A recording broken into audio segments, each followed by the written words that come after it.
Hello everyone, I am back with another interesting story, या फिर यूं कहूं कि एक और कंट्रोवर्शियल सेलिब्रिटी जिस पर बहुत सारे सवाल उठाए गए हैं, उनकी पहचान को लेकर, उनके नाम को लेकर और पता नहीं क्या क्या। He is hurt of the Bollywood. पिछले 25 सालों से लगातार वो लोगों को एंटरटेन करते आ रहे हैं। यस, मैं बात कर रही हूँ बॉलीवुड के टॉप डायरेक्टर करण जौहर की। जी हाँ, जश जौहर के बेटे जिन्होंने 1997 से लेकर अब तक धर्मा प्रोडक्शन को उस मुकाम तक पहुंचाया जो खुद जश जी भी नहीं कर पाए। जैसे कि हम सब जानते ही हैं कि करण को फादर ऑफ नेपोटिज्म कहा जाता है। उनकी बदौलत आज इंडस्ट्री में स्टार किड्स को सब जानते हैं, पर हार्ड वर्किंग एक्टर्स को कोई नहीं।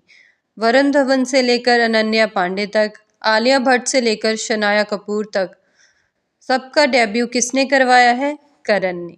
क्या करण सच में इतना बुरा इंसान है? क्या वो सच में रियल हार्ड वर्किंग एक्टर्स को इंडस्ट्री से निकालना चाहता है? सुशांत सिंह राजपूत की डेथ से लेकर अब तक करण जौहर पर बहुत सारे इल्जाम लगाए गए हैं। कंगना रनौत से लेकर कार्तिक आर्यन तक सबने ये महसूस किया है। करण की लाइफ के बारे में शुरू से बात करें तो वो एक बहुत एवरेज बच्चा था जिसके पेरेंट्स कुछ ज़्यादा ही ओल्ड थे। पापा प्रोड्यूसर थे जिनकी पिछले बहुत सारे सालों से मूवी हिट नहीं हुई थी। As we all know, Karan is gay, तो वो कभी एडजस्ट ही नहीं कर पाए इस दुनिया में, या कहूँ कि इस पुरुष समाज में। करण को समझने वाले उसके मम्मी पापा ही थे। करण ने कभी इंडस्ट्री के बारे में सोचा नहीं था, पर आदित्य चोपड़ा के साथ दिलवाले दुल्हनिया ले जाएंगे बनाते समय उसे एहसास हुआ कि ही लव्स फिल्म डायरेक्शन। उसे ये सब बहुत पसंद था। दोस्तों के द्वारा इनकरेज करने पर करण ने डिसाइड किया कि वो डायरेक्टर बनेंगे। आदि और शाहरुख खान इस जर्नी में उनके साथ रहे।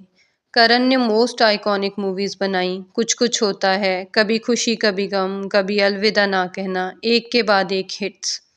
करण इसी जर्नी के दौरान माई नेम इज खान के सेट पर सिद्धार्थ मल्होत्रा और वरुण धवन से मिले, and he decided to make a love triangle. That's where it all begin. Alia Bhatt का तो ऑडिशन भी लिया गया था और student of the year biggest hit थी। 2012 में किसी ने इस बात की तरफ ध्यान ही नहीं दिया कि ये तो स्टार किड्स हैं। और ये क्या, पर अचानक से 7 साल बाद सब उनके खिलाफ हो गए। अनन्या पांडे को बहुत ट्रोल किया गया। सुहाना खान, खुशी कपूर, अगस्त्या नंदा और भी कई सेलिब्रिटी किड्स इस फेज से गुजर रहे हैं। अगर ध्यान दिया जाए तो क्या सच में डायरेक्टर्स का फॉल्ट है?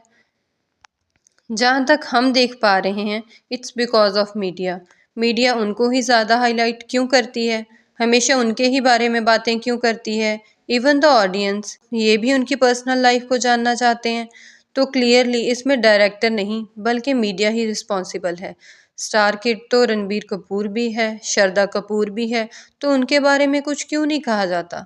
हाँ, ये नई जनरेशन को इतनी एक्टिंग आती भी नहीं है, पर ऑडियंस उनको देखना चाहती है, तो उनको काम मिल रहा है और अब तो ये सब सीख भी रहे हैं।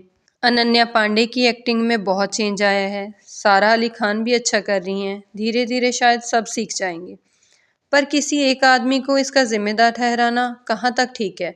I would say Karan is not the father of nepotism, बल्कि जनता Janardan is the viewer of nepotism. इस चीज को खत्म करने का एक ही तरीका है, या तो नेपो किड्स के साथ रिलेटेड सब कुछ देखना बंद कर दो। पर ऐसा कभी हो सकता है क्या?